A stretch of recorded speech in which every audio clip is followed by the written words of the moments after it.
Saya Dr. Suyanta Kartadinata, saya spesialis bedah, konsultan digestif. Saya bekerja di Rumah Sakit Seci. Liposarkoma itu masuk dalam keganasan yang kita sebut sebagai sarkoma. Sarkoma sih tidak banyak, hanya sekitar 1% dari seluruh keganasan atau tumor-tumor yang ada di tubuh kita. Khususnya retroperitoneal liposarkom itu hanya kurang lebih 10% dari yang 1% itu. Dok, jenis kanker ini kan tergolong penyakit langka. Bagaimana cara awal mendeteksi liposarkoma ini?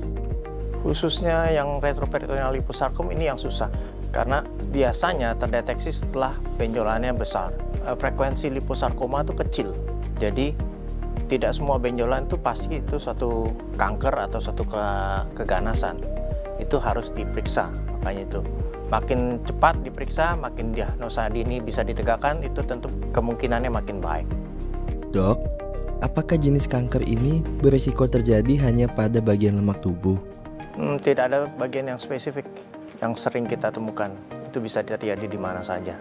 Buat segala benjolan, paling anjurannya kontrol aja.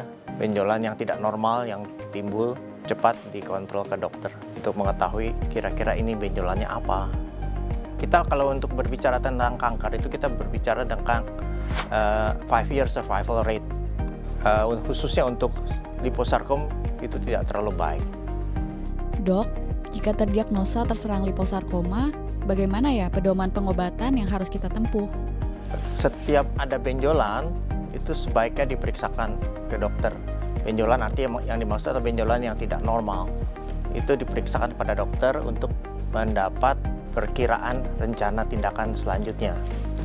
Khususnya mengenai sarkom, mainstay-nya adalah suatu operasi. Kalau kita berhadapan dengan sarkoma, selalu kita akan melakukan operasi sebisa mungkin. Dok, apa yang sebaiknya dilakukan agar terhindar dari liposarkoma ini? Sama sifatnya seperti suatu kanker secara umum, sarkoma ini bisa menyebar. Dan tentunya ini mempengaruhi angka harapan hidup. Keganasan itu kan seperti benalu. Kalau kita ada pohon, kita ada benalunya, nanti benalu itu kan akan tumbuh makin besar. Sementara inangnya itu kan habis dia. Nanti setelah inangnya mati, benalunya juga mati. Jadi keganasan itu ibaratnya seperti benalu itu.